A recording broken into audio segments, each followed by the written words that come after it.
السلام علیکم۔ لیں جی سمجھے شہر آ گیا۔ یہ پل پار کر کے ہم آگے جائیں تو بازار شروع ہو جائے گا۔ صبح کی روشنی پوری طرح پھیل چکی تھی اور وہ لوگ کھیتوں کھلیانوں کے سلسلے کو پیچھے چھوڑ کر ایک ایسے مقام پر پہنچ گئے تھے جہاں سے آگے بہتی ندی اور ندی کو پار کرنے کے لیے اس پر بنا پل صاف دکھائی دے رہا تھا۔ اس پل کو دیکھ کر ہی رکھوالے نے انہیں آگاہ کیا تھا، ٹھیک ہے تم یہاں اتر جاؤ، یہاں سے آگے ہم خود چلے جائیں گے۔ سونیا نے عین ندی کے کنارے گاڑی روکتے ہوئے اس سے کہا، چنگا جی، ادھر سے مینوں واپسی کے لیے شہر سے آنے والی کوئی بس مل جائے گی۔ وہ جیسے جان چھوٹنے پر خوش ہو گیا اور گاڑی کا دروازہ کھول کر تیزی سے نیچے اترا۔ سونیا بھی اپنی سیٹ چھوڑ کر باہر نکل آئی۔ تمہارا بہت بہت دھنیہ واد، تم نے ہماری بہت مدد کی۔ اس کا اتنے اخلاق سے شکریہ ادا کرنا معاذ کو حیران کر گیا۔ کوئی گل نہیں بہن جی، آدمی ہی آدمی کے کام آتا ہے۔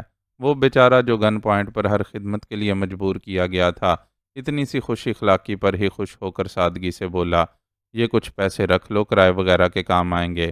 اس نے کچھ کرنسی نوٹ رکھوالے کی طرف بڑھائے۔ یہ نوٹ اس نے نواب رکن الدین کی جیب میں سے نکالے تھے۔ اس کی لوڑ نہیں ہے جی، بس میں مجھے اپنے پنڈ کا کوئی بندہ مل جائے گا۔ اس نے نوٹ پکڑنے کے لیے ہاتھ نہیں بڑھایا۔ ضد نہ کرو، میں کہہ رہی ہوں تو تمہیں یہ پیسے رکھنے ہی ہوں گے۔ سونیا کے لہجے میں ہلکی سی سختی در آئی۔ پچھلی نشست پر براجمان یہ مکالمہ سنتے معاذ کو سونیا کے اتنے ہمدردانہ رویے پر حیرت ہو رہی تھی۔ گفتگو سننے کے ساتھ ساتھ وہ اطراف کا جائزہ بھی لیتا جا رہا تھا۔ علاقہ خاصا ویران ہی تھا اور اب تک کے سفر میں انہوں نے صرف ایک سائیکل رکشہ، ایک موٹر سائیکل سوار اور چند پیدل راہگیروں کو ہی دیکھا تھا۔ شاید یہ انسانوں کی عدم موجودگی ہی تھی جو سونیا ندی کنارے کھڑی اتنے اطمینان سے رکھوالے سے بات چیت کر رہی تھی۔ آپ کا حکم ہے تو پھر میں لے ہی لیتا ہوں۔ رکھوالا جو سونیا سے چند قدم کے فاصلے پر کھڑا تھا آگے بڑھا اور نوٹ تھامنے کے لیے اپنا ہاتھ آگے کیا۔ اس سے اگلے لمحے معاذ کی آنکھوں کے آگے گویا بجلی کوند گئی۔ سونیا کا رکھوالے کا ہاتھ تھام کر کھینچنا، کن پٹی پر گھونسا رسید کرنا اور پھر کسی کاغذی گڈے کی طرح ندی میں اٹھا پھینکنا، سب ایک پل میں اس کی نظروں کے سامنے سے گزر گیا۔ وہ بے ساختہ ہی دروازہ کھول کر باہر نکلا۔ شڑاب کی آواز سے ندی میں جا گرنے والے رکھوالے کا کوئی نام و نشان نظر نہیں آ رہا تھا، بس اس کے گرنے سے پانی میں بہنے والا بھنور ہی باقی رہ گیا۔ کنپٹی پر لگنے والے گھونسے نے یقیناً بیچارے کو بے ہوش کر دیا تھا اور وہ پتھر کی طرح پانی میں جا گرا، ورنہ کچھ تو ہاتھ پیر چلاتا۔ کیا یہ ضروری تھا؟ اس نے شکوہ کیا۔ بالکل، میں اسے واپس جا کر لوگوں کو داستانیں سنانے کے لیے نہیں چھوڑ سکتی تھی۔ کامل اطمینان سے جواب دیتے ہوئے وہ دوبارہ گاڑی میں آ بیٹھی۔ معاذ بھی افسردہ سا دوبارہ اندر بیٹھ گیا۔ پل پار کر کے ہم اس گاڑی سے بھی چھٹکارا حاصل کر لیں گے۔ سونیا نے گاڑی سٹارٹ کر کے پل پر چڑھاتے ہوئے اسے اطلاع دی۔ وہ خاموش رہا۔ چھوٹا سا پل منٹوں میں پار ہو گیا۔ یہاں سے آگے بازار تک ہمیں پیدل جانا ہوگا۔ پل کے پار گاڑی روک کر اس نے معاذ کو مطلع کیا۔ مرتا کیا نہ کرتا کہ مصداق اسے نیچے اترنا پڑا۔ جسمانی کمزوری اور تکلیف آرام و سکون کے متقاضی تھے، لیکن ایسا جانے کب ممکن ہو پاتا۔ وہ ایک طرف کھڑا سونیا کی کارروائی دیکھتا رہا۔ دیکھتے ہی دیکھتے نواب رکن الدین کی نیلی کار شڑاب سے پانی میں جا گری۔ کار کے سارے دروازے کھلے ہوئے تھے۔ امید تھی کہ جلد ہی ندی کا پانی اندر موجود سارے سامان کو بہا لے جاتا اور کار دریافت ہونے پر کوئی ایسا سراغ نہ ملتا جو ان کی نشاندہی کر پاتا۔ بہہ جانے والے سامان میں وہ جدید AK-47 بھی تھی جس نے اب تک ان کے تحفظ میں کلیدی کردار ادا کیا تھا۔ چلو چلتے ہیں، سونیا نے قدم آگے بڑھائے۔ 6-7 منٹ تک وہ پیدل چلتے رہے، پھر ایک سائیکل رکشہ مل گیا۔ رکشے والے نے انہیں ان کی فرمائش پر بازار میں اتار دیا۔ بازار میں اتر کر سونیا نے ایک بار پھر پیدل مارچ شروع کر دیا، یہاں تک کہ چلتے چلتے وہ بازار سے باہر نکل آئے۔ ہم کہیں ٹھہریں گے بھی یا نہیں؟ معاذ جھلایا۔ یہاں تمہیں کون سا 5 سٹار ہوٹل نظر آ رہا ہے جہاں ہم ٹھہر سکیں؟ وہ بے رخی سے بول کر آگے بڑھتی رہی۔ اب مکانات کا سلسلہ شروع ہو چکا تھا۔ یہ کوئی بڑا شہر نہیں تھا، اس لیے مکانات بھی کچھ خاص نہیں تھے۔ گلیوں میں سے گزرتے لوگ بھی اپنے حلیوں سے کم حیثیت دکھائی دیتے تھے۔ کچھ نے ان دونوں کو غور سے دیکھا ضرور، لیکن سوال جواب کی زحمت کسی نے گوارا نہیں کی۔ آؤ، ایک خالی گلی سے گزرتے ہوئے سونیا گڑاپ سے ایک مکان کے کھلے دروازے میں گھس گئی۔ اندر داخل ہوتے ہی اس کا خونی خنجر پنڈلی سے اس کے ہاتھ میں آ گیا۔ معاذ نے کسی حد تک اس کا ارادہ سمجھتے ہوئے اپنے پیچھے دروازہ بند کر دیا۔ آواز نکالی تو جان سے جاؤ گی۔ وہ آہٹ سن کر باورچی خانے سے برآمد ہونے والی جوان العمر عورت تھی، جس کے سر پر پہنچ کر سونیا پھنکاری تھی۔ عورت نے ایک نظر اس کے ہاتھ میں موجود خنجر پر ڈالی اور بری طرح کپ کپانے لگی۔ پانی پلا دے سرلا، کب سے آوازیں دے رہی ہوں، پر تیرے کان پر جوں تک نہیں رینگتی۔ ایک کمرے کے اندر سے ایک آتی پاٹدار نسوانی آواز نے سرلا کے نام سے پکاری جانے والی کی کپ کپاہٹ میں مزید اضافہ کر دیا۔ کون ہے یہ اور اس کے سوا کون کون گھر میں موجود ہے؟ سونیا نے اس سے مدھم لیکن تند لہجے میں پوچھا۔ میری ساس ہے جی، اس کے سوا کوئی ہور گھر وچ نہیں ہے، اس نے سہمے ہوئے لہجے میں جواب دیا۔ معاذ اس دوران دو کمروں کے اس مختصر گھر کا جائزہ لیتا رہا تھا، چنانچہ اشارے سے اس کے بیان کی تصدیق کر دی۔ ادھر مر گئی سرلا، آنے دے آج رشی کو، بتاؤں گی اسے کہ کیسے تو مجھ اپاہج کو بوند بوند پانی کے لیے ترساتی ہے۔ جاؤ اسے پانی پلاؤ، لیکن کوئی غلط حرکت نہیں کرنا۔ بڑھیا کا واویلا سن کر سونیا نے سرلا سے کہا اور خنجر معاذ کو تھما کر اسے اس کے پیچھے جانے کا اشارہ کیا۔ معاذ نے کمرے کے اندر قدم نہیں رکھا۔ اسے اندازہ ہو گیا تھا کہ عورت اتنی خوف زدہ ہے کہ ہدایت کے خلاف کچھ نہیں کرے گی۔ کام چور نکمی، 2 گھونٹ پانی پلانے میں اتنی دیر، آج رشی آئے تو تجھے فارغ کروا کر تیرے پیکے بھجوا دوں گی۔ بانجھ نہ بچے پیدا کرتی ہے، نہ گھر کا کوئی کام ڈھنگ سے کرتی ہے، ایسی عورت کو گھر میں رکھ کر کرنا بھی کیا ہے؟ بہو کی مشکل سے انجان اندر بڑھیا اپنی پاٹدار آواز میں اس پر برسے جا رہی تھی۔ معاذ کی آدھی توجہ اس طرف تو آدھی سونیا کی طرف تھی۔ اس نے اس کے ہاتھ میں ایک پرانے ماڈل کا موبائل دیکھ لیا تھا اور سمجھ گیا تھا کہ یہ موبائل اس نے بازار میں سے گزرتے ہوئے کسی راہگیر کی جیب سے اڑایا ہے۔ وہ دوسرے کمرے میں گھسی اس موبائل پر کسی سے نہایت دھیمی آواز میں بات کر رہی تھی۔ کھانا سمے پر بنا لینا ورنہ تیری ارتھی ہی تیرے پیکے سے جائے گی۔ دوسری طرف بڑھیا پانی پی کر تازہ دم ہونے کے بعد دوبارہ بہو پر برس رہی تھی۔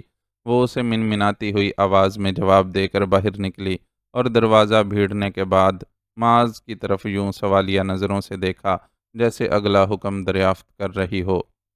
تم اپنے کام نمٹاؤ، ہم تمہیں کچھ نہیں کہیں گے۔ معاذ نے بر صغیر کے ہر 5ویں چھٹے گھر میں دکھائی دینے والے اس کردار کے لیے اپنے دل میں ہمدردی محسوس کی۔ اس بیچاری کو شاید زیادہ سوال جواب کی عادت ہی نہیں تھی، اس لیے ان دونوں کی یہاں موجودگی کے بارے میں کوئی سوال کیے بغیر ایک بار پھر باورچی خانے میں جا گھسی۔ تم جا کر آرام کر لو، 2 ڈھائی گھنٹے میں ہمارے یہاں سے نکلنے کا انتظام ہو جائے گا۔ سونیا فون سے فارغ ہو کر آ گئی اور اسے آرام کا مشورہ دیا۔ وہ جو اب تک بے حد قوت برداشت کا مظاہرہ کرتا رہا تھا، فوراً اس مشورے پر عمل کے لیے تیار ہو گیا اور جس کمرے سے سونیا نکلی تھی اس میں جا گھسا۔ یہ کمرہ یقیناً سرلا اور اس کے پتی کے زیر استعمال تھا۔ یہاں 2 چارپائیاں پڑی ہوئی تھیں۔ وہ ایک چارپائی پر جا لیٹا، آنکھیں بند کرتے ہی نیند یوں حملہ آور ہوئی جیسے موقع کی تلاش میں ہی تھی۔ دوبارہ وہ سونیا کے پکارنے پر ہی اٹھا۔ بہت سو لیے، اب کچھ پیٹ پوجا کر لو۔ اسے آنکھیں پٹ پٹاتے دیکھ کر وہ دوستانہ لہجے میں بولی۔ سرلا بیچاری نے آفت ناگہانی کی طرح نازل ہونے والے بن بلائے مہمانوں کے لیے دسترخوان چن دیا تھا۔ آلو کی بھجیا، لوکی اور دہی کا رائتا، کٹی پیاز کے لچھے اور لسوڑے کا اچار، سادہ سے اس کھانے کا سواد ہی الگ تھا۔ تم مجھے 5 اسٹار ہوٹل سے بھی بہتر جگہ پر لے آئی ہو۔ اگرچہ شانے کی تکلیف اسے چین نہیں لینے دے رہی تھی، پھر بھی اس نے رغبت سے کھانا کھایا اور سونیا کی طرف دیکھ کر تبصرہ کیا۔ جواباً وہ کچھ کہتی اس سے قبل بیرونی دروازے پر دستک کی زوردار آواز سنائی دی۔ کون آیا ہوگا؟ سونیا نے سرلا سے پوچھا۔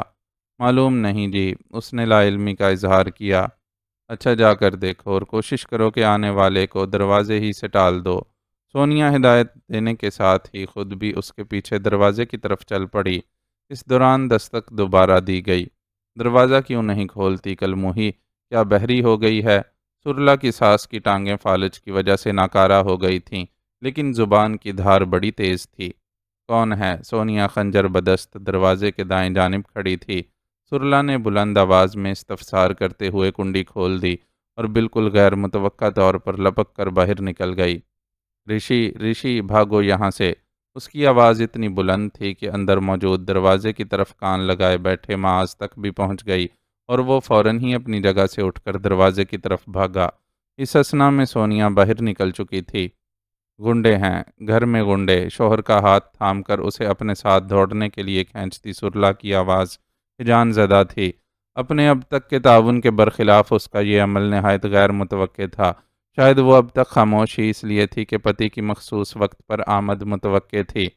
تو کیا کہہ رہی ہے سرلا؟ میرے پلے کچھ نہیں پڑ رہا۔ وہ سرلا کے ساتھ بھاگنے کی بجائے جانکاری لینے کی کوشش کر رہا تھا۔ خنجر ہاتھ میں لیے سونیا باہر نکلی تو حیرت سے آنکھیں پھاڑ کر اسے دیکھنے لگا۔ سونیا کے لیے اتنی مہلت کافی تھی۔ اس نے لپک کر اس کی گردن پر خنجر رکھ دیا۔ آواز نکلی تو جان جائے گی۔ دھمکی دینے کا انداز ایسا تھا کہ اگلے کی گھگی بند گئی، لیکن سرلا کا بھونپو بند نہ ہوا۔ بچاؤ بچاؤ، وہ ہذیانی انداز میں چیختی چلی گئی۔ رد عمل میں گھروں کے دروازے کھلنے لگے۔ کوئی قریب آیا تو یہ اپنی جان سے جائے گا۔ سونیا نے رشی کی گردن پر خنجر کی نوک کا دباؤ اس حد تک بڑھا دیا کہ خون کے قطرے چھلک پڑے۔ گھروں سے نکلنے والوں کو اپنے قدم روکنا پڑے۔ ویسے بھی ان میں مردوں کی تعداد بہت کم تھی اور زیادہ تر عورتیں اور بچے ہی تھے۔ بچاؤ، کوئی میرے رشی کو بچاؤ، سرلا چیخ چیخ کر دہائیاں دے رہی تھی، حالانکہ اس کی حماقت نے ہی اس کے پتی کی جان پر بنائی تھی۔ کوئی راستے میں آیا تو وہ بھی اپنی جان سے جائے گا۔ سونیا غرائی اور رشی سمیت گلی سے نکاسی کے راستے کی طرف بڑھنے لگی۔ معاذ بھی اس کے ساتھ تھا اور گرد و پیش پر نظر رکھے ہوئے تھا۔ اسے کچھ لوگوں کے ہاتھوں میں موبائل فونز بھی نظر آ رہے تھے۔ شاید پولیس سے رابطہ کرنے کی کوشش کی جا رہی تھی۔ وہ انہیں روکنے پر قادر نہیں تھا۔ ان کے پاس واحد ہتھیار سونیا کا خنجر تھا، اور صرف ایک خنجر سے اتنے لوگوں کو مجبور نہیں کیا جا سکتا تھا۔ رشی کی زندگی داؤ پر لگی دیکھ کر وہ نزدیک نہیں آ رہے تھے، لیکن باقی معاملات میں تو آزاد تھے۔ وہاں ایک ہنگامہ سا برپا ہو گیا تھا، اور اس سارے ہنگامے میں سرلا کے چیخنے چلانے کی آوازیں سب سے بلند تھیں۔ ساس کے سامنے بھیگی بلی بن کر رہنے والی کا والیم بتا رہا تھا کہ مستقبل میں وہ ساس کی جانشین ثابت ہو سکتی ہے۔ ہمیں خاموشی سے یہاں سے نکلنے دو، ہم کسی کو نقصان نہیں پہنچائیں گے۔ کسی نے ہماری راہ روکی تو پھر جو ہوگا اس کا دوش ہمیں نہ دینا۔ رشی سمیت آگے بڑھتی سونیا نے ایک بار پھر دھمکی دے کر کسی پیش قدمی کی راہ روکنے کی کوشش کی۔ ابھی اس کے الفاظ اس کے منہ میں ہی تھے کہ ایک گھر کا دروازہ جھٹکے سے کھلا اور ایک نوجوان لڑکا ڈنڈا لہراتا حملہ آور ہو گیا۔ معاذ کی اس لڑکے پر بروقت نظر پڑ گئی۔ اس نے گھوم کر لڑکے کی ناف پر ایسی لات ماری کہ وہ وہیں دوہرا ہو گیا اور اس کے ہاتھ سے ڈنڈا نکل کر زمین پر گر گیا۔ معاذ نے فوراً ہی وہ ڈنڈا اٹھا لیا اور موقع کا فائدہ اٹھانے کی کوشش کرتے ایک اور جیدار کی کمر پر اس زور سے مارا کہ وہ بلبلا کر ناچ اٹھا۔ اس کی اس پھرتی نے جہاں لوگوں کو کنٹرول میں رکھنے کی میں مدد دی، وہاں خود اسے شدید تکلیف کی صورت میں نتیجہ بھگتنا پڑا، اور صاف محسوس ہوا کہ شانے کے زخم سے ایک بار پھر خون کا رساؤ شروع ہو گیا ہے۔ اچھی بات یہ تھی کہ اب وہ گلی سے باہر نکل چکے تھے۔ باہر نکلتے ہی ان کی ایک گرے مرسڈیز پر نظر پڑی۔ وہ اسی سمت آ رہی تھی۔ سونیا نے ہاتھ ہلا کر ڈرائیور کو اپنی طرف متوجہ کیا۔ مرسڈیز ان کے قریب آ کر رک گئی۔ میں سیاہ انگور ہوں۔ جیسے ہی پیسنجر سیٹ پر بیٹھے آدمی نے گردن نکال کر باہر جھانکا، سونیا تیز سرگوشی میں بولی، ہمیں اپنی جوس فیکٹری کے لیے سیاہ انگوروں کی ضرورت ہے۔ اس آدمی نے جواب دینے کے ساتھ ہی پچھلی طرف کا دروازہ کھول دیا۔ سونیا نے رشی کی تشریف پر لات مار کر اس سمت دھکیلا جہاں اس کی بیوی اور محلے دار گلی سے نکل کر جمع ہو گئے تھے، اور کھلے دروازے سے مرسڈیز میں بیٹھ گئی۔ معاذ یقینی طور پر اس کے ساتھ تھا۔ کوئک اینڈ فاسٹ، میرے ساتھی کو میڈیکل ایڈ کی ضرورت ہے۔ سونیا کے قدرے تحکمانہ لہجے میں دیے حکم پر مرسڈیز کے ڈرائیور نے اسے فل سپیڈ پر دوڑا دیا۔ درد سے بحال معاذ نے پشتگاہ سے سر ٹکا کر آنکھیں موند لیں تو سونیا کا ہاتھ تسلی دینے والے انداز میں اس کے ہاتھ پر آ ٹکا۔ ہم غیر قانونی طور پر یہاں نہیں آئے آفیسر۔ ٹھیک ہے، ہمارے پاسپورٹ اور دیگر کاغذات غائب ہیں، لیکن اپنا ریکارڈ چیک کر کے تو آپ کنفرم کر سکتے ہیں کہ ہماری یہاں آمد قانونی ہے۔ گاڑی نیاز شاہ کے گھر سے روانہ ہو کر آگے بڑھی تو عالم شاہ نے تحمل سے اپنی صفائی میں بولنا شروع کیا۔ یہ پاکستانی مینڈک تو ضرورت سے زیادہ ہی ٹر ٹر کرتا ہے یار، اس کا منہ بند کرواؤ۔ مخاطب نے اس کی درخواست پر کان دھرنے کے بجائے اپنے ماتحت کو حکم دیا۔ ڈونٹ وری سر، منہ کیا، ابھی سب کچھ بند کر دیتے ہیں۔ ایک ماتحت نے ہنس کر جواب دیا، اور یکدم ہی عالم شاہ اور سرمد کے پہلوؤں کے ساتھ دو گنیں آ لگیں۔ یہ کیا حرکت ہے؟ ہم بغیر مزاحمت کے تمہارے ساتھ جا رہے ہیں۔ عالم شاہ جھنجھلایا۔ تمہیں کسی گڑبڑ سے روکنے کے لیے یہ حرکت ضروری تھی مہاراج۔ ان میں سے ایک ہنس کر بولا اور یکدم ہی اس کے دونوں ہاتھ تھام کر ہتھ کڑیوں میں جکڑ دیے۔ سرمد کے ساتھ بھی یہی سلوک کیا گیا۔ میں اپنی ایمبیسی کے ذریعے تمہارے اس برے سلوک پر احتجاج کروں گا، عالم شاہ نے دھمکی دی۔ اگر ہم نے تمہیں ایمبیسی تک پہنچنے دیا تب۔ اس جملے میں ایسی دھمکی چھپی تھی جس کی دہشت عالم شاہ اور سرمد دونوں نے اپنے اپنے وجود میں محسوس کی۔ اگلا لمحہ مزید تکلیف دہ تھا۔ وہ دو سیاہ پٹیاں تھیں جن سے ان کی آنکھوں کو ڈھانپ دیا گیا تھا۔ کہاں کہاں لے جا رہے ہو تم لوگ ہمیں؟ اس بار سرمد چلایا۔ آنکھوں پر پٹی باندھنے کا مطلب صاف تھا کہ انہیں تھانے نہیں لے جایا جا رہا ہے، وہیں جہاں کوئی آتا جاتا نہ ہو۔ یہ گنگناہٹ، وہ پولیس والے تھے یا کوئی بھانڈ؟ ہم نے کوئی جرم نہیں کیا، ہمارے ساتھ ایک حادثہ ہوا ہے اور تم بجائے ہمارے ساتھ ہمدردی کرنے کے ہمیں پاکستانی ہونے کی سزا دینا چاہتے ہو۔ عالم شاہ جذباتی ہونے لگا۔ ہمارا بس چلے تو پاکستانیوں کو پاکستان سمیت نشٹ کر دیں۔ خیر ابھی تو تم دونوں ہی ہاتھ لگے ہو، تمہاری ایسی سیوا کریں گے کہ یاد کرو گے کسی بھارت ماتا کے سپوتوں سے پالا پڑا تھا۔ اب وہ کھلی دھمکی دے رہے تھے، وہ دھمکی دینے کی پوزیشن میں بھی تھے۔ ان کے ہتھیار ان کے پہلوؤں سے لگے ہوئے تھے، ہاتھ ہتھ کڑی میں جکڑے تھے اور آنکھیں دیکھنے سے قاصر تھیں کہ وہ کس راستے سے گزر کر کس جہنم میں لے جائے جا رہے ہیں۔ بھارت ماتا کے سپوت، عالم شاہ استہزائیہ ہنسا۔ تمہیں دیکھ کر تو لگتا ہے کہ بھارت ماتا نے صرف بزدلوں، چال بازوں اور دھوکے بازوں کو جنم دیا ہے۔ اوئے میں نے کہا تھا نا کہ ان کی ٹر ٹر بند کر۔ ان کا آفیسر دھاڑا۔ رد عمل میں ان دونوں کے منہ پر سختی سے ٹیپ چپکا دی گئی۔ دونوں ہی اندر پیچ و تاب کھا کر رہ گئے۔ مزاحمت کا نتیجہ ان کے حق میں ہی برا نکلتا۔ وہ بدنیت وردی والے ان کے جسموں میں گولیاں اتار کر اعلان کر دیتے کہ انہوں نے پاکستانی دہشت گردوں کو فرار کی کوشش میں ناکام کرنے کے لیے گولیاں چلائیں۔ وہ جان گئے کہ انہیں جہاں لے جایا جا رہا ہے وہاں انہیں کڑی آزمائش اور اذیتوں سے گزارا جائے گا، لیکن فوری موت کے مقابلے میں اس صورت میں ایک امید تو تھی کہ شاید بچت کی کوئی صورت نکل آئے، کچھ نہیں تو نیاز شاہی کسی طرح انہیں ڈھونڈ نکالیں۔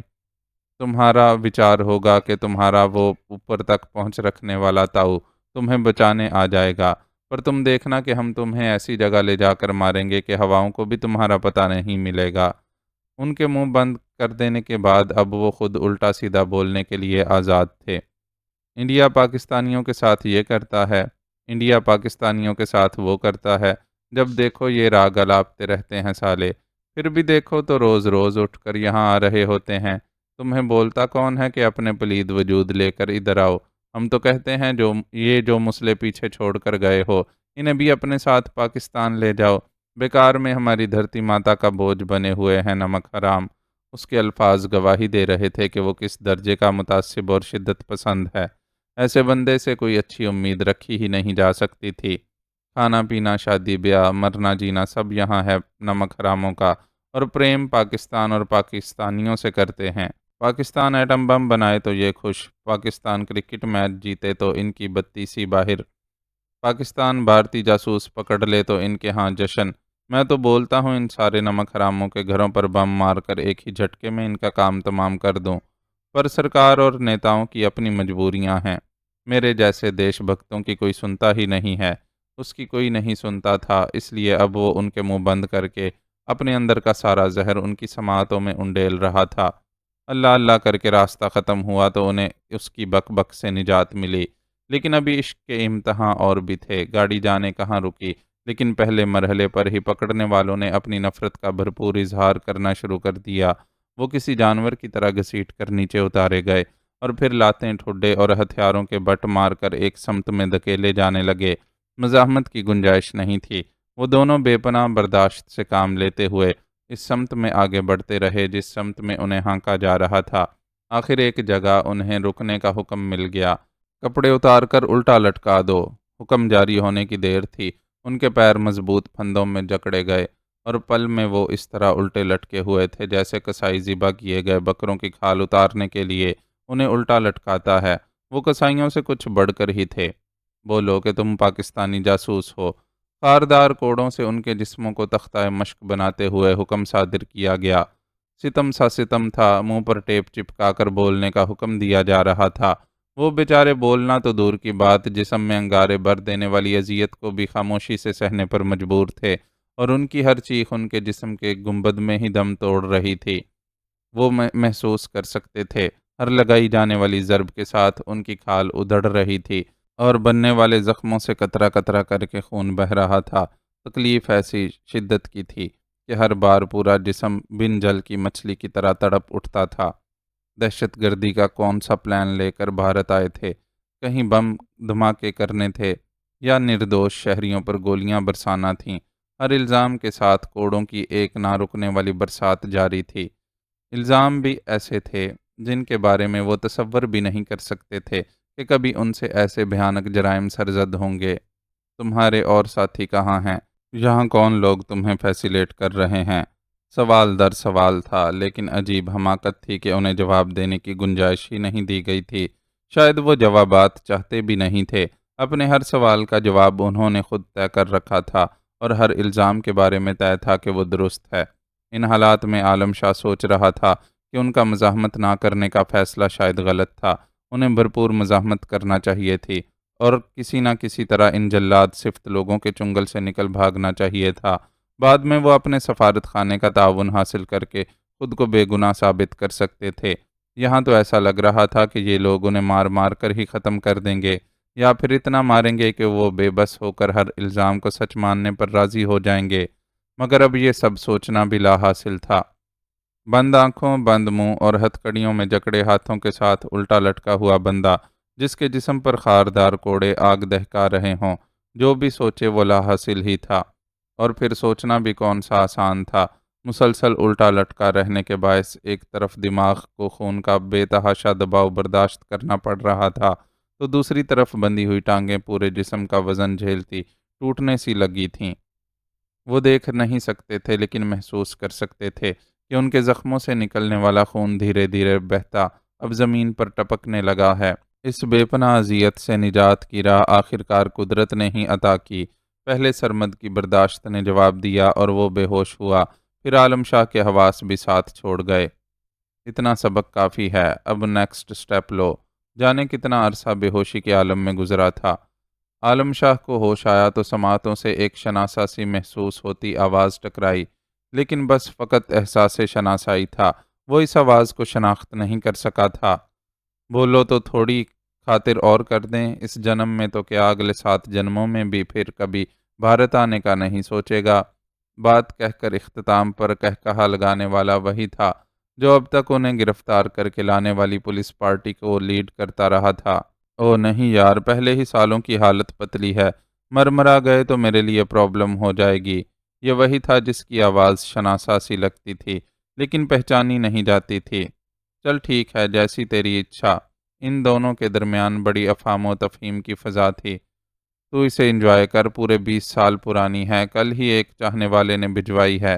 گلاس میں مشروب انڈیلنے کی آواز سنائی دی۔ اچھی چیز ہے، میں اسے ختم کرتا ہوں، تو انہیں لوڈ کروا۔ اس نے ایک گھونٹ لے کر چٹخارا لیتے ہوئے فرمائش کی۔ وہ کچھ عجلت میں لگتا تھا۔ عالم شاہ کے دل میں شدت سے اس کا چہرہ دیکھنے کی خواہش ابھری، لیکن آنکھوں پر بندھی پٹی بے ہوشی کے دوران بھی نہیں ہٹائی گئی تھی، اور وہ بدستور دیکھنے سے معذور تھا۔ اوے کالو بادشاہ، چل لوڈ کر انہیں گاڑی میں، جانتا ہے نا کدھر پہنچانا ہے۔ شاہانہ انداز میں حکم صادر کیا گیا۔ ذرا دیر بعد ہی عالم شاہ کا زمین پر پڑا جسم 2 افراد نے مل کر اٹھا لیا۔ بے ہوش ہونے کے بعد بھی یہی واحد مہربانی کی گئی تھی کہ ان کے لٹکے ہوئے جسموں کو اتار کر فرش پر ڈال دیا گیا تھا۔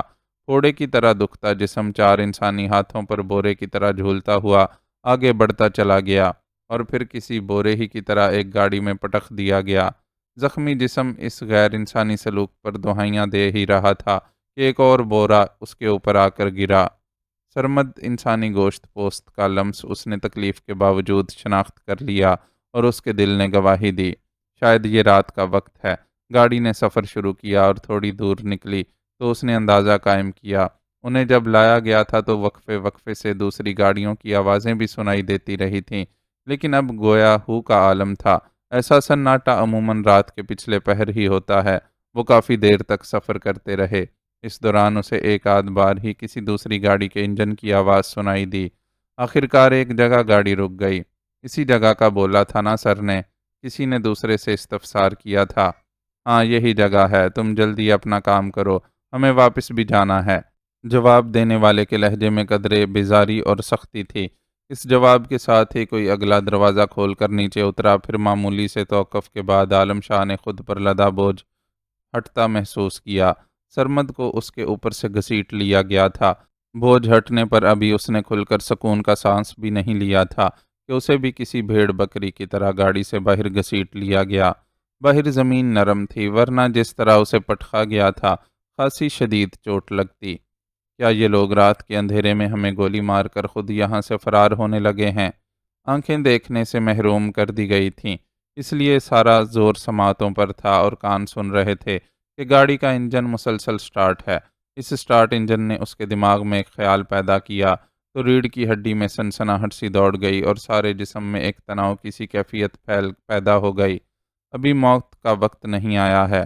اس کے اندیشے کے برخلاف کچھ نہ ہوا اور گاڑی وہاں سے چلی گئی تو اس نے خود ہی اپنے آپ کو یہ خوشخبری سنائی۔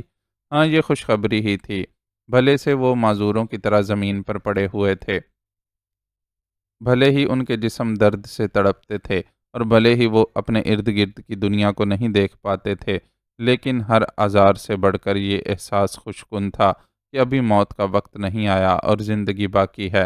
زندگی کی ایسی قدر اس سے قبل کبھی نہیں ہوئی تھی۔ زندگی باقی ہونے کا احساس ہی تھا جو اسے اپنے ارد گرد سب اچھا لگ رہا تھا۔ مٹی کا نم لمس، پچھلے پہر کی ہوا کی خنکی اور جھینگروں کے بولنے کی آوازیں، سب کچھ خوبصورت تھا۔ خود کو اس خوبصورت زندگی کے دھارے میں شامل کرنے کے لیے بس بندشیں کھلنے کا انتظار تھا۔ جب چھوڑا ہی تھا تو خبیث کم سے کم ہاتھ ہی کھول دیتے یا منہ پر سے یہ منحوس ٹیپ ہی ہٹا دیتے تو ہم خود کو آزاد کرنے کے لیے کچھ نہ کچھ تو کر پاتے۔ ہاتھ پیروں کا سارا زور لگانے کے بعد وہ دل ہی دل میں بڑبڑایا۔ بدبختوں نے زیادتی یہ کی تھی کہ ہاتھ جو پہلے سیدھی ہتھ کڑی میں بند تھے انہیں بھی بے ہوشی کے دوران پشت پر لے جا کر بندشوں میں جکڑ دیا گیا تھا۔ کچھ تو کرنا ہی ہوگا، اس نے زمین پر پڑے ہی پڑے کسی طرح حرکت کرتے ہوئے سوچا اور اپنے قریب سرمد کو ٹٹولنے لگا۔ ایک امید سی تھی کہ اور کچھ نہیں تو کم از کم تھوڑی سی کوشش کر کے سرمد کے منہ پر لگا ٹیپ ہی اکھاڑ پھینکے گا۔ سرمد کے جسم سے جسم ٹکرایا تو اس کے اندر جوش سا بھر گیا، لیکن پھر اگلے ہی لمحے توجہ بٹ گئی۔ وہ کتوں کے بھونکنے کی آواز تھی جو لمحہ بلمحہ قریب آتی جا رہی تھی۔ کیا یہ کتے ہماری طرف آ رہے ہیں؟ ذہن میں سوچ ابھری۔ ہاں شاید انہوں نے انسانی خون کی بو پا لی ہے۔ دماغ کا دیا جواب خوفناک تھا اور اس وجہ سے زیادہ ہی خوفناک تھا کہ بھونکنے کی وہ آوازیں اب بالکل ان کے سروں پر پہنچ چکی تھیں۔ کیا ہم کتے نما انسانوں کے چنگل سے نکل کر سچ مچ کتوں کے گھیرے میں آ گئے ہیں؟ اس سوچ کے ساتھ ہی اس نے اپنے بالکل قریب ایک غراہٹ سنی اور تڑپ کر اپنا منہ پیچھے ہٹایا۔ وہ یقینی طور پر ایک کتے کی تھوتنی تھی جو اس کے چہرے کو چھو گئی تھی۔ نہ لب آزاد تھے، نہ آنکھیں دیکھ سکتی تھیں، لیکن کان کتوں کے وحشتناک انداز میں بھونکنے کی آوازیں سن رہے تھے۔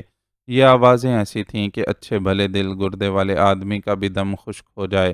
وہ اور سرمد بھی بزدل نہیں تھے، لیکن جب آدمی بندھے ہوئے ہاتھ پیروں کے ساتھ ایک ویرانے میں ایسی حالت میں پڑا ہو کہ اپنے دشمن کو دیکھنے کا اختیار نہ ہو اور لب کسی کو اپنی مدد کے لیے پکار نہ سکیں تو بے بسی خوف کو جنم دے ہی دیتی ہے۔ ان کے بھی ہر مسام سے پسینہ پھوٹ پڑا تھا۔ وہ سمجھ سکتے تھے کہ ان کتوں کی شکل میں ایک دردناک موت ان کے سامنے آ کھڑی ہوئی ہے۔ گولی یا کسی تیز دھار آلے سے موت کا نوالا بن جانا اتنا خوفناک نہیں تھا جتنا اپنے وطن کا بوٹی بوٹی ہو کر ان کتوں کے پیٹ میں منتقل ہو جانے کا تصور۔ یہ خوفناک تصور ہی تھا جو انہیں بے بسی کی انتہا پر بھی مزاحمت کرنے پر اکسا رہا تھا۔ وہ اپنے سر کی ٹکر اور بندھے ہوئے جسموں کو ممکنہ جھٹکے دے کر انہیں خود سے دور رکھنے کی کوشش کر رہے تھے۔ اچھی بات یہ تھی کہ کتے ان کے نزدیک تو آ رہے تھے، لیکن ابھی تک ان میں سے کسی نے ان پر جارحانہ حملہ نہیں کیا تھا۔ حملہ آور ہونے سے زیادہ ان کا زور بھونکنے پر تھا۔ یہ جنگلی یا آوارہ نہیں، پالتو کتے ہیں۔ اچانک ہی عالم شاہ کو ادراک ہوا، یہ ہم پر حملہ آور نہیں ہوئے، انہوں نے صرف ہمیں للکارا ہے اور اب اپنے مالک کو متوجہ کرنے کی کوشش کر رہے ہیں۔ وہ گاؤں کا پروردہ تھا، جاگیرداروں کے عمومی مزاج کے مطابق ان کی حویلی میں بھی کتے پالے جاتے تھے، اس لیے خوف کے ابتدائی جھٹکے سے نکل کر حقائق کو سمجھنے میں زیادہ دیر نہیں لگی اور جسمانی تناؤ آہستہ آہستہ کم ہونے لگا۔ چند ساعتوں بعد سیٹی بجنے کے ساتھ ساتھ انسانی آوازیں بھی سنائی دینے لگیں تو اطمینان میں اضافہ ہو گیا۔ کون ہے؟ روشنی ڈالو، یہ تو بندھے ہوئے ہیں، زخمی بھی ہیں۔ وہ 3-4 لوگ تھے جو ان کے اطراف کھڑے تبصرے کر رہے تھے۔ ان کی آمد کے ساتھ ہی کتوں کے بھونکنے کی آوازیں بتدریج کم ہوتی چلی گئیں۔ یقیناً وہ اپنی ڈیوٹی انجام دے کر مطمئن ہو چکے تھے۔ ارے یہ تو پاکستان سے آئے مہمان ہیں۔ یکدم ہی ان کے اطراف کھڑے لوگوں میں سے ایک نے انہیں شناخت کر لیا اور پھر فوراً ہی صورتحال بدل گئی۔ انہیں بندشوں سے آزاد کرنے کے ساتھ ساتھ ان کی آنکھوں اور لبوں کو بھی آزاد کیا گیا۔ کئی گھنٹوں سے آنکھوں پر پٹیاں بندھی ہوئی تھیں، اس لیے وہ فوری طور پر اپنے ارد گرد کے ماحول کو دیکھنے سے قاصر تھے۔ کچھ یہی حال منہ کا بھی تھا۔ حلق خشک پڑا ہوا تھا اور زبان گویا سوکھ کر چمڑا ہو گئی تھی۔ اچھی بات یہ تھی کہ کسی نے بھی فوری طور پر ان سے کچھ پوچھ گچھ کی کوشش نہیں کی اور انہیں محفوظ مقام پر پہنچانے کو پہلے ترجیح دی گئی۔ یہ محفوظ مقام نیاز شاہ کا وہی وسیع و عریض حویلی نما گھر تھا جہاں سے قانونی کارروائی کے نام پر انہیں کھلم کھلا اغوا کر کے لے جایا گیا تھا۔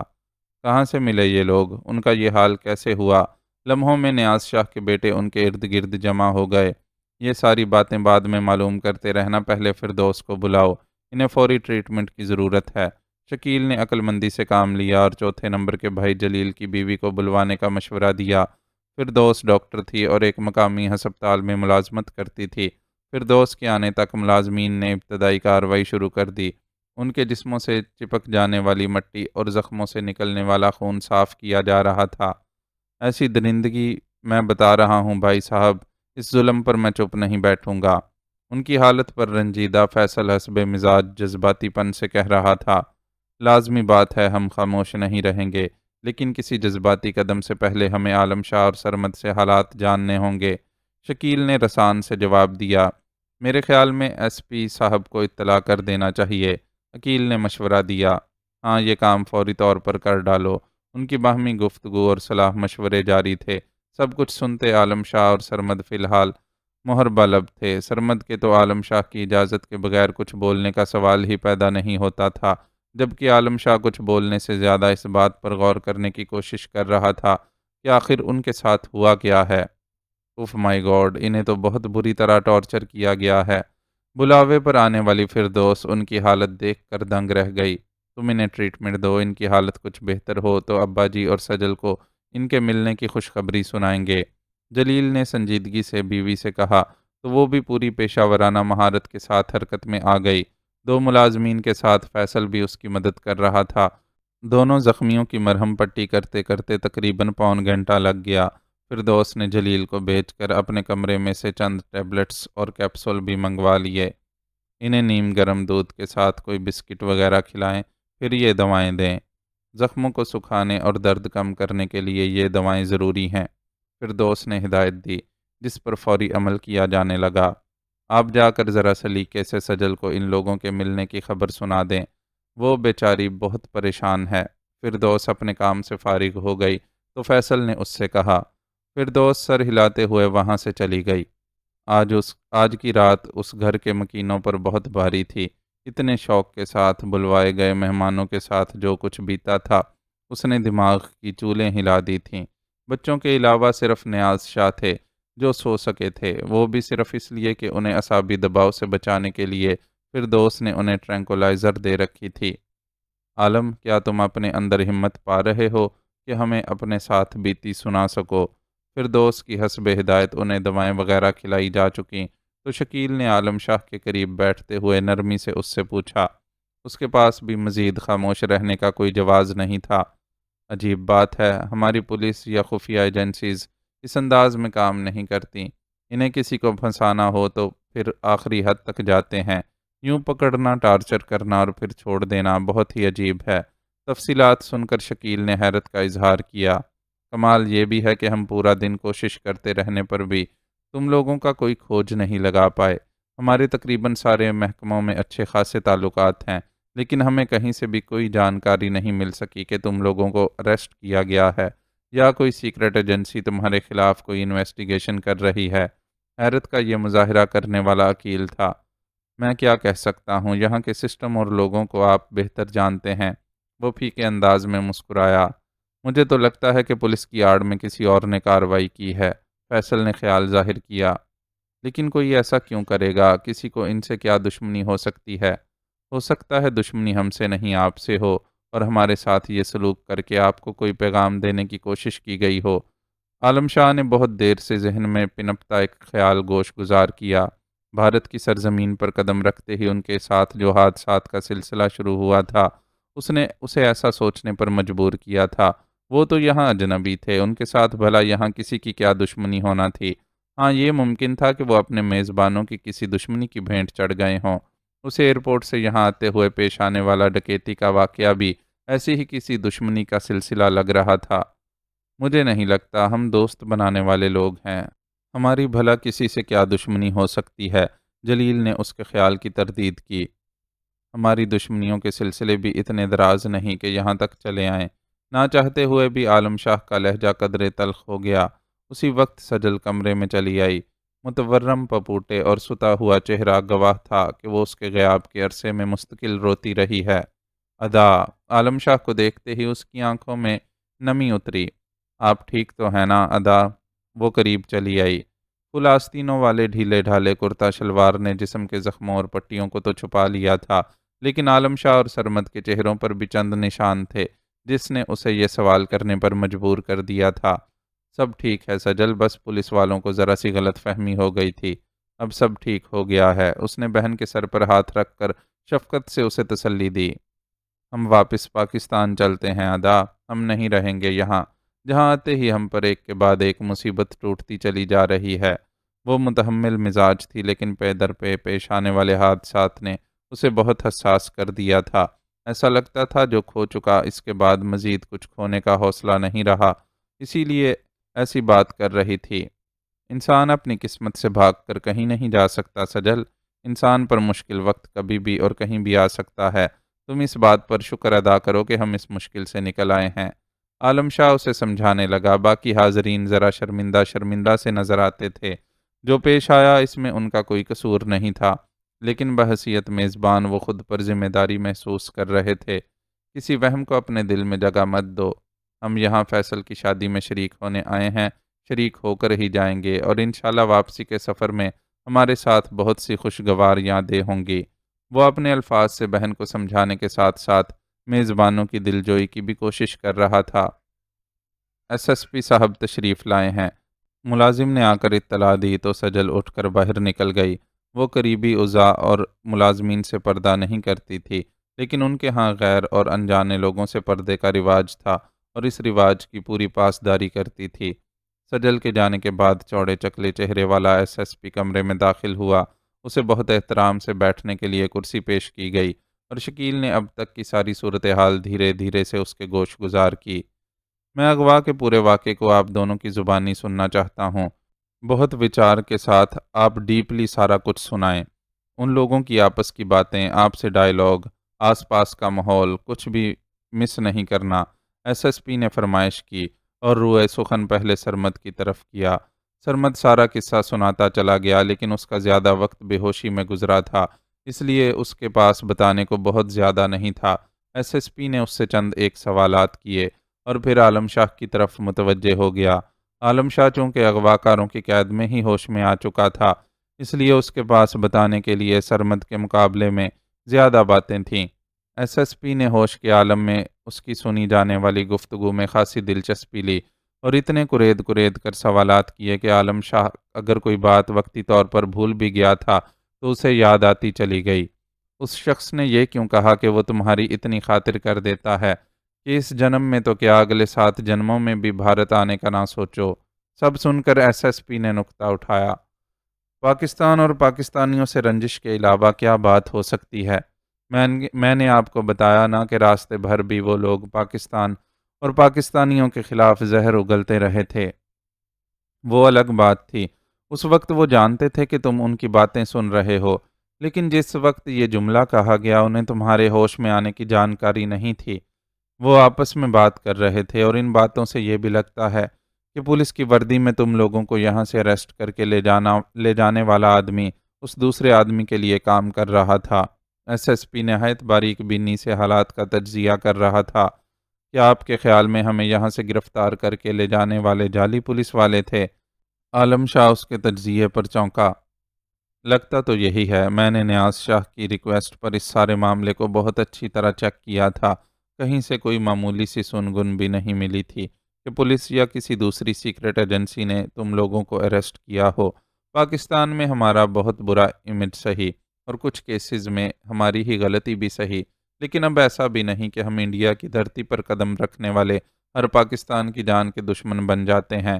ہاں، ہم پاکستانیوں پر سخت چیک ضرور رکھتے ہیں اور وہ ہمارا سیکیورٹی ایشو ہے۔ ایس پی خاصے کھلے ذہن کا بندہ معلوم ہوتا تھا، لیکن بہرحال اس پر اپنے ملک کا دفاع کرنے کی ذمہ داری عائد ہوتی تھی، اس لیے وہ اپنے لوگوں کے خراب رویے کی توجیہات بیان کر رہا تھا۔ جو بھی بات ہے جناب، میں اس سلسلے میں کچھ نہیں کہہ سکتا۔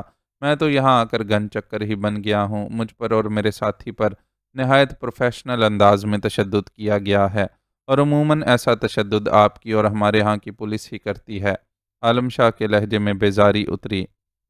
عالم ٹھیک کہہ رہا ہے ایس پی صاحب۔ فردوس نے بھی ان دونوں کے زخموں کو دیکھنے کے بعد یہی کہا تھا کہ بے شک دونوں کو سخت چوٹیں لگائی گئی ہیں اور کوشش کی گئی ہے کہ یہ شدید تکلیف سے گزریں، لیکن کوئی بھی چوٹ ایسی نہیں جو جان لیوا ہو۔ ایسا ٹارچر عام طور پر پولیس والے ہی کرتے ہیں۔ جلیل نے بھی اس کی حمایت میں آواز اٹھائی۔ میں اس معاملے کو مزید ڈیپلی دیکھتا ہوں۔ آپ لوگ ایسا کریں کہ ان کے سامان اور کاغذات کی رابری سے لے کر اغوا تک کے سارے پرابلمز کی FIR کٹوائیں تاکہ ایک لیگل پروسیس شروع ہو سکے اور آپ کے مہمان مزید کسی کٹھنائی میں نہ پڑیں۔ SSP چند ہدایات دے کر روانہ ہو گیا تو عالم شاہ اور سرمد کو بھی مہلت ملی کہ وہ آرام کر سکیں۔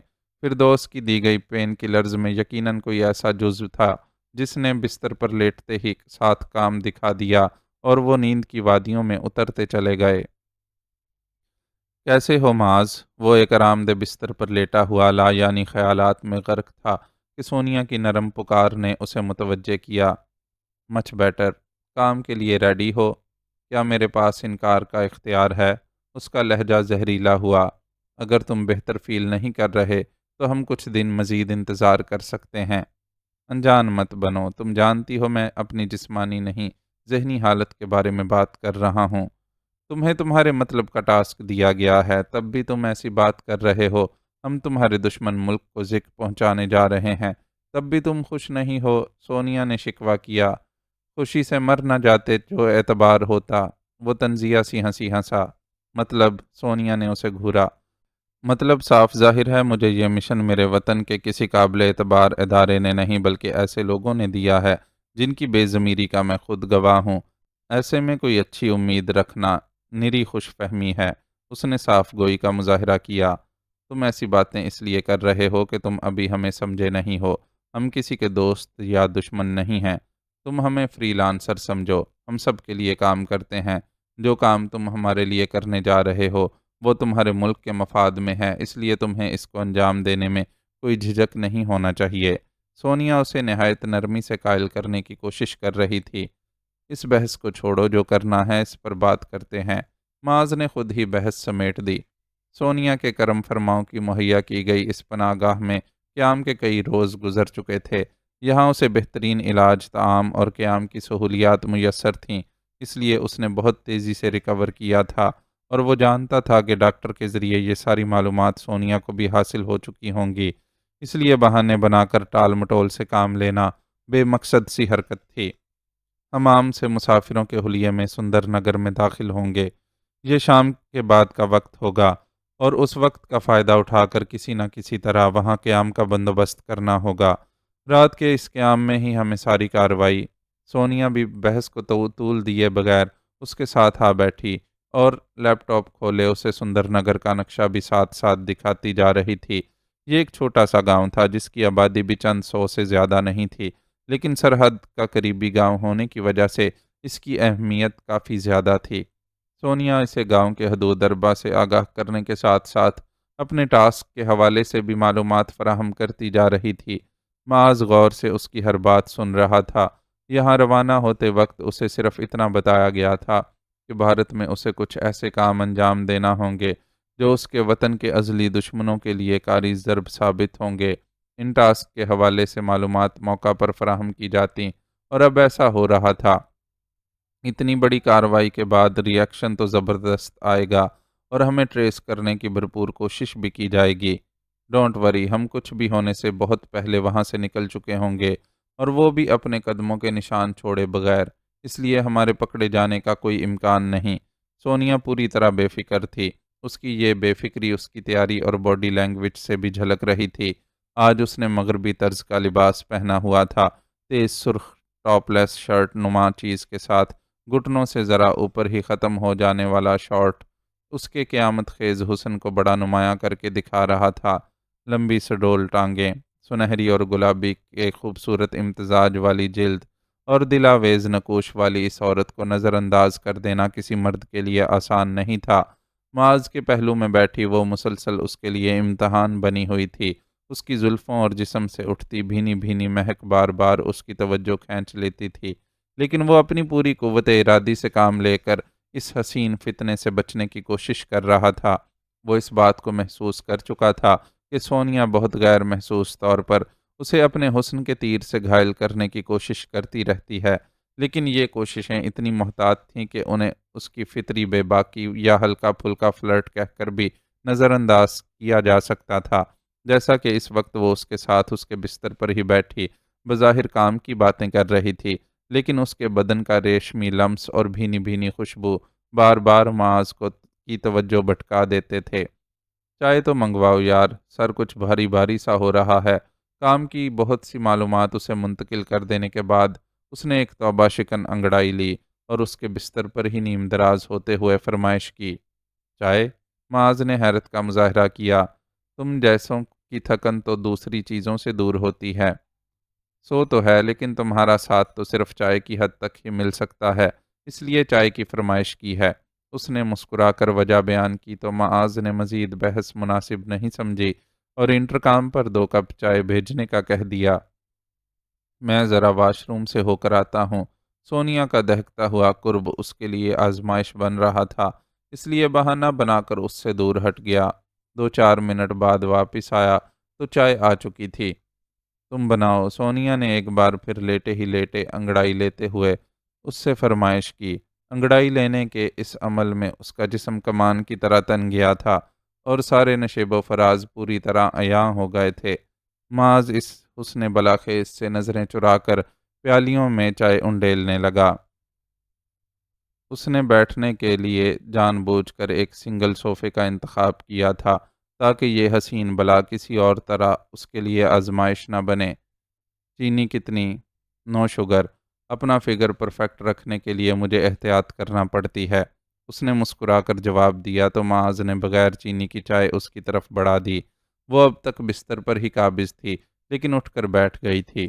معاذ کی نہایت احتیاط سے بڑھائی چائے کی پیالی اس نے شرافت سے تھام لی، پھر ہنس کر بولی، تم تو اس طرح بیہیو کر رہے ہو جیسے کسی 16 سال کی کنواری دوشیزہ کے کمرے میں کوئی مرد گھس آیا ہو اور اسے اپنی عزت سخت خطرے میں محسوس ہو رہی ہو۔ عزت مرد کی بھی خطرے میں پڑ سکتی ہے، اور باکردار مرد اپنی عزت کی اتنی ہی پرواہ کرتا ہے جتنی کوئی باکردار عورت۔ معاذ نے اسے کھردرے سے لہجے میں جواب دیا اور اپنے لیے تیار کردہ چائے کی پیالی ہونٹوں سے لگا لی۔ تم مشرقیوں کی اخلاقیات نیری منافقت ہے، سونیا نے منہ بنایا۔ تو تم کیا یورپین ہو؟ معاذ نے اس کی بات پکڑی۔ ذہنی طور پر تو کہہ سکتے ہو، اس نے ناک چڑھا کر ایک ادا سے جواب دیا۔ تم دیکھنے میں بھی خاصی یورپین ہی لگتی ہو۔ معاذ نے چائے کا ایک اور گھونٹ لیتے ہوئے اس کی طرف دیکھا اور ایک بار پھر اعتراف کیا کہ وہ زہد شکن حسن کی مالک ہے۔ شمالی علاقہ جات اور افغانستان وغیرہ سے تعلق رکھنے والے افراد میں یہ خصوصیت پائی جاتی ہے۔ تم کہاں سے ہو؟ اس کا تجسس جاگا۔ سوات سے۔ دراب میرے گھر والوں کی غربت کا فائدہ اٹھا کر مجھے وہاں سے خرید لایا تھا، اور پھر اسی نے مجھے تراش خراش کر یہ روپ دیا۔ خلاف توقع اس نے جواب دے دیا، کیا دراب بھی ان لوگوں کے لیے کام کرتا ہے جن کے لیے تم کر رہی ہو؟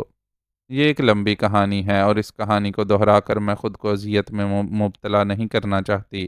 وہ یکدم ہی اداس دکھائی دینے لگی اداسی کی کیفیت نے اس کی حسین آنکھوں کی خوبصورتی کو مزید بڑھا دیا اور وہ پہلے سے زیادہ پرکشش محسوس ہو رہی تھی۔